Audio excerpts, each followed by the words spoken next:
अस्सलाम वालेकुम। आज का जो हमारा टॉपिक है वो डेंगू से रिलेटेड एट कम्युनिटी लेवल हम क्या मेजर्स ले सकते हैं, क्या हम एहतियाती तदाबीर अख्तियार कर सकते हैं ताकि हम अपने आप को जो है वो डेंगू फीवर से महफूज रख सकें। The surrounding of the house should be kept clean. No garbage or solid waste should be allowed to collect at any place. Spraying of insecticide, larvicide should be practiced.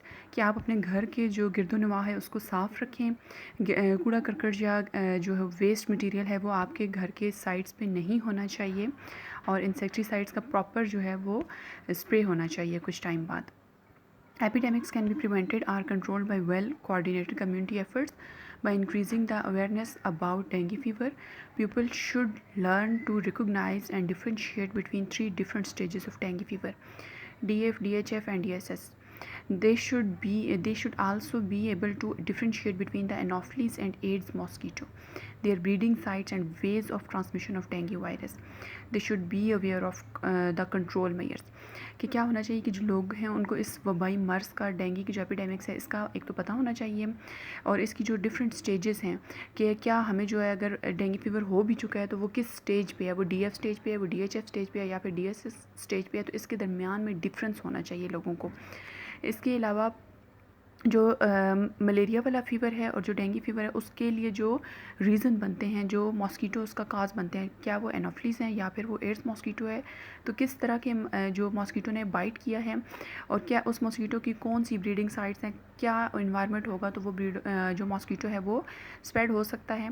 तो उन सब चीज़ों की जो है वो अवेयरनेस होनी चाहिए एक पर्सन को। They should be aware of the control measures और फिर उनको एहतियाती तदाबीर भी मालूम हों। तो यहाँ तक जो हमारा डेंगू से रिलेटेड टॉपिक है एट कम्युनिटी लेवल हम जो मेजर्स ले सकते हैं वो कंप्लीट होता है। अब हम अपने जो लेक्चर है उसकी तरफ आते हैं।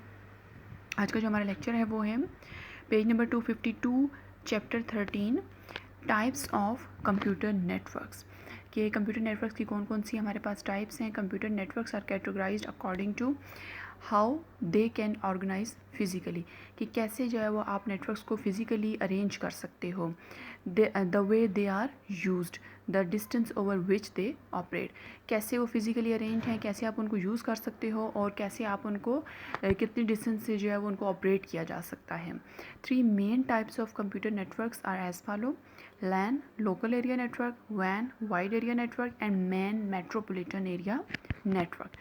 The first one is LAN local area network. LAN stands for local area network. It is the most common type of network. It covers a small area. जो LAN है ये सबसे जो common type of network है और ये सबसे small area को cover करता है. It usually connects the computer and other devices within one office or building or group of buildings. कि इसका जो डिस्टेंस होता है वो कितना ये कवर कर सकता है, वो एक ऑफिस हो सकता है, वो एक बिल्डिंग हो सकती है, उसके अंदर का जो एरिया होता है that is the geographic area of LAN network. LAN is often used to share resources such as printer, hard disk and programs. तो LAN क्या शेयर कर रहा होता है, ये जो कंप्यूटर के जो बेसिक रिसोर्सेज होते हैं, अगर वो एक नेटवर्क के अंदर जो है वो एक कंप्यूटर के पास भी हैं तो सारे उसको जो है वो जो नेटवर्क से कनेक्टेड हैं कंप्यूटर्स वो उन रिसोर्सेज को यूज़ कर सकते हैं। लाइक प्रिंटर है तो सारे जो हैं वो सॉफ्टवेयर या फिर जो भी चीज़ें हैं तो वो अगर एक किसी सर्वर कंप्यूटर पे हैं तो जो नोड्स कंप्यूटर होंगे, जो क्लाइंट कंप्यूटर्स होंगे, वो उन चीज़ों को एक्सेस ईजिली कर सकते हैं। LAN are capable of transmitting data at a very fast rate. LAN transmission speed is typically 10 megabits per second से 1000 megabits per second तक। तो LAN जो है वो डेटा को जो ट्रांसफ़र करने की इसकी स्पीड होती है वो कितनी होती है, 10 megabits per second to 1000 megabits per second. It is much faster than data transmission over a telephone line. जो इंटरनेट का जो आप कनेक्शन लेते हो या जो टेलीफोन लाइन के थ्रू जो है वो डेटा को ट्रांसफ़र कर रहे होते हो तो उसकी निस्बत ये फास्ट है। LAN can transmit data in a limited distance और इसका जो फासला होता है वो भी लिमिटेड होता है। There is also a limit on the number of computers that can be attach to the network. आप कितने जो है वो कंप्यूटर नेटवर्क के साथ अटैच करने हैं, कितना उसका डिस्टेंस है, तो ये सारा जो होता है इसमें पहले से बताया हुआ होता है। अब इसमें ऊपर एक डायग्राम है जिसमें एक सर्वर कंप्यूटर है, एक कंप्यूटर 1 है, एक कंप्यूटर 2 है और एक हमारे पास कंप्यूटर 3 है। दरमियान में एक कम्युनिकेशन डिवाइस है जिसके साथ जो है वो शेयर्ड प्रिंटर अटैच्ड है। अब इसकी एग्जांपल अगर हम देखें तो in a computer lab there are 40 computers connected through LAN. The students can share software files and data in the lab. के कंप्यूटर लैब में क्या होता है, अगर 40 कंप्यूटर्स हैं तो वो आपस में डेटा को शेयर कर सकते हैं, वो आपस में इंटरनेट को शेयर कर सकते हैं, वो आपस में सॉफ्टवेयर को, फाइल्स वगैरह को शेयर कर सकते हैं अगर वो लैन के थ्रू आपस में कनेक्टेड हैं। सेकंड इसकी एग्जांपल क्या है कि in internet club many computer can be connected through LAN. These computer can share single connection of the internet club में क्या होता है कि इंटरनेट का एक ही कनेक्शन होता है और जितने भी कंप्यूटर्स उस लैन के थ्रू आपस में कनेक्टेड होते हैं वो सारे उस इंटरनेट को शेयर कर रहे होते हैं। ये जो है वो क्योंकि लैन जो होता है वो एक विदिन अ बिल्डिंग और विदिन अ रूम जो है वो यूज़ हो सकता है। अब इसके कुछ बेनिफिट्स हैं लैन के, कि अगर आप लैन का कनेक्शन लेते हो तो आपको कौन से एडवांटेजेस हैं जिनको आप अचीव कर सकते हो। The first one is resource sharing. The resources like printers, CD ROM drive, hard disk and software can be shared using LAN. This is cheaper than buying devices for each work station in the network. तो जो resources होते हैं जैसे printer है, CD ROM है, hard disk वगैरह हैं या कोई भी सॉफ्टवेयर है तो आप लैन के थ्रू जो है वो यूज़ कर सकते हो। और ये एक जो है वो सस्ता, आसान, चीप मेथड है डिवाइसेस को लेने का अगर वो नेटवर्क के अंदर मौजूद हैं। देन आता है कम्युनिकेशन। जो लैन के थ्रू कंप्यूटर आपस में कनेक्टेड होते हैं वो फाइल्स को ट्रांसफ़र कर सकते हैं, वो इजीली और रैपिडली जो है डेटा उनके दरमियान में डिफरेंट कंप्यूटर्स जो कि नेटवर्क के थ्रू कनेक्टेड होते हैं उनके दरमियान में ट्रांसफ़र हो सकता है, मैसेजेस को डिलीवर कर सकते हो, आप कम्युनिकेशन कर सकते हो। Third one is centralised IT admin.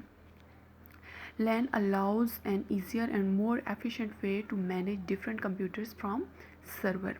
IT administrator can remotely troubleshoot the problems on computer across the network instead of doing it individually. कि जो IT एडमिनिस्ट्रेटर होता है जो सर्वर कंप्यूटर को डील कर रहा होता है वो सारे जितने भी कंप्यूटर्स हैं उस नेटवर्क के अंदर कनेक्टेड हैं वो उनके प्रॉब्लम्स को ट्रबल शूट कर सकता है लोकली, यानी एक एक कंप्यूटर पे जाके काम करने के बजाय वो डायरेक्टली उनको वहाँ अपने कंप्यूटर से कंट्रोल कर सकता है। Fourth one is application sharing. The individual licensed copy of software can be costly. A lot of money can be saved by using the same software over network instead of purchasing separate copy of the software for each workstation. The network version of software applications such as MS Office are available. These applications are loaded on the server and shared by different users in the LAN. अब क्या होता है कि एक जो individual licence copy होती है किसी भी सॉफ्टवेयर की वो ख़रीद ली जाती है और वो काफ़ी कॉस्टली होती है तो उसको एक कॉपी को जस्ट ख़रीद कर सर्वर कंप्यूटर पे इंस्टॉल कर दिया जाता है। अब जितने भी कंप्यूटर्स लाइक वो एक MS ऑफिस का सॉफ्टवेयर है तो उसको जितने भी कंप्यूटर एक्सेस करना चाहते हैं, MS वर्ड पे काम करना चाहते हैं, एक्सेल पे काम करना चाहते हैं तो वो सारे उस सेम कॉपी को यूज़ कर सकते हैं। इस तरह जो कॉस्ट फैक्टर है वो यहाँ पे डिक्रीज़ हो जाता है। Fifth one is centralized data. The users can save their data centrally on the server in LAN. They can access the saved data from any workstation on the network. They don't need to use the same workstation all the time. अब क्या होता है कि user जो है अपना data centrally save करते हैं कहाँ पे, सर्वर कंप्यूटर पे, यानी जो सर्वर कंप्यूटर होता है उसकी जो स्टोरेज कैपेबिलिटी होती है वो सबसे ज़्यादा होती है। क्लाइंट की स्टोरेज जो फैसिलिटीज़ वो प्रोवाइड कर रहे होते हैं वो इतनी नहीं होती तो वो अपना डेटा सेंट्रली सर्वर पे स्टोर करते हैं। देन आता है internet access sharing. LAN allows multiple users to share a single internet connection. An organization can purchase one high-speed connection and share it on different workstations in LAN. Multiple user जो होते हैं वो single internet का connection एक ही, अगर like computer lab है तो computer lab में जो हैं वो बहुत सारे यूज़र्स एक सिंगल इंटरनेट का कनेक्शन शेयर कर रहे होंगे, सब नोड्स पे उसी कनेक्शन को जो है वो हाई स्पीड कनेक्शन को शेयर किया जा रहा होगा। Seventh one is data security and management. LAN can manage important data in a better way. Data can be centralized on shared servers instead of storing it on different computers. Everyone can find the data easily. Security can be implemented easily. अब इसमें क्या होता है कि जो main data होता है वो सर्वर पे इंस्टॉल होता है। अब वो सर्वर पे डेटा जो है वो एक सिक्योर फॉर्म में पड़ा होता है, उस पर डिफरेंट पासवर्ड्स लगे हुए होते हैं, डिफरेंट उस पर सिक्योरिटी मेयर्स लगे हुए होते हैं। अगर हर नोड के पास अपना अपना डेटा होगा तो मे बी इंटेंशनली या अनइंटेंशनली वहाँ से एक्सीडेंटली या मिस्टेकनली डेटा डिलीट भी हो सकता है। तो जब सर्वर पे वो डेटा होगा तो वो सिक्योर वहाँ पे पड़ा हुआ होगा। अब इसकी कुछ LAN की कुछ लिमिटेशंस हैं या डिसएडवांटेजेस हैं LAN के कि क्यों हम इसको यूज़ करें और क्यों हम इसको यूज़ ना करें। तो some important disadvantages of LAN are as follow. Privacy threat. LAN can be threat to users' privacy. The network administrator can access personal files of users. He can also monitor network and internet activities of the user. अब network IT, जैसे हमने कहा कि एक IT admin होता है या फिर एक एडमिनिस्ट्रेटर होता है, तो अगर वो एक ऐसा पर्सन है जिसकी जो माइंड लेवल है वो हैकर्स वाला है, उसमें हैकिंग जो है वो हैकिंग की खसूसियात पाई जाती हैं, तो वो इजीली जो है वो किसी भी पर्सन का डेटा हैक कर सकता है, उसकी पर्सनल यूज़ की जो फाइल्स हैं उनको जो है निकाल सकता है, या फिर जो है किसी पर्सन की एक्टिविटीज़ को मॉनिटर करके किसी को रिपोर्ट दे सकता है. तो अगर जो है वो मतलब पर्सन जो है वो ऐसा हो, जो जिसकी मेंटल लेवल ऐसा हो, तो वो फिर एक प्राइवेसी थ्रेट वहाँ पे हो सकता है, लेकिन इसके लेस चांसेस होते हैं. फिर आता है expensive to install. LAN generally saves money over time. However, it may require high initial cost of installation. The cables, network cards, and software are expensive. The installation may also require the services of a technician. कि लैन जो होता है वो वक्त के साथ साथ जो है वो फिर कॉस्ट को सेव करता है, लेकिन शुरू में उसके लिए आपको जो है वो कॉस्टली जो है वो रिसोर्सेज वगैरह ख़रीदने पड़ते हैं. उसके सॉफ्टवेयर जो होते हैं वो एक्सपेंसिव होते हैं. पहले वो आपको सर्वर कंप्यूटर, एक मेन सर्वर कंप्यूटर ही तो सबसे पहले वो सबसे ज़्यादा एक्सपेंसिव है, वो ख़रीदना पड़ता है. उसके अंदर जो है वो स्टोरेज कैपेबिलिटी ज़्यादा हो, उसके अंदर जो है वो सारी चीज़ें जो हैं वो सही बेस्ट वाली रखनी है आपने. नेट का जो कनेक्शन है वो बेस्ट होना चाहिए. यानी सॉफ्टवेयर जो है वो एक्सपेंसिव वाले, उसमें जो लाइसेंस्ड कॉपी होती है वो उसमें सॉफ्टवेयर की होनी चाहिए, जो कि कॉस्टली हो सकती है. तो शुरू में जो है वो जो लैन का कनेक्शन है वो एक्सपेंसिव होता है. उसमें एक्सपेंसिव आप कार्ड्स, नेटवर्क कार्ड्स यूज़ करते हो तो वो एक्सपेंसिव होगा, लेकिन वक्त के साथ साथ जो है फिर एक दफ़ा जो चीज़ें आपने ख़रीद ली तो फिर वही जो है वो यूज़ होती रहेंगी. तो इसके लिए एक प्रॉपर टेक्निकल पर्सन होना चाहिए जो कि इन चीज़ों को इंस्टॉल करेगा. तो शुरू में ये एक्सपेंसिव है, लेकिन बाद में जो है ये ठीक हो जाता है. देन आता है admin time required. The proper maintenance of LAN requires time and expertise. A network administrator may be required to manage network properly. Properly जो है नेटवर्क को मैनेज करने के लिए प्रॉपर आपको एक एडमिनिस्ट्रेटर रिक्वायर होगा, और एडमिनिस्ट्रेटर जो है वो ज़्यादातर जो है वो अपने सिस्टम को मॉनिटर करेगा. Last one is data security concerns. LAN can put critical data at risk if it is not secured properly. The unauthorized users may access important data and can damage it. कि जो server पे, main server पे सारा data centrally stored होता है, तो अगर उसको उस पर आप प्रॉपर सिक्योरिटी मेजर्स नहीं लगाते, कोई भी पर्सन जो है वो किसी का भी डेटा एक्सेस कर सकता है, तो वहाँ पे फिर आपके डेटा जो होता है वो सिक्योरिटी उसकी रिस्क पे होती है.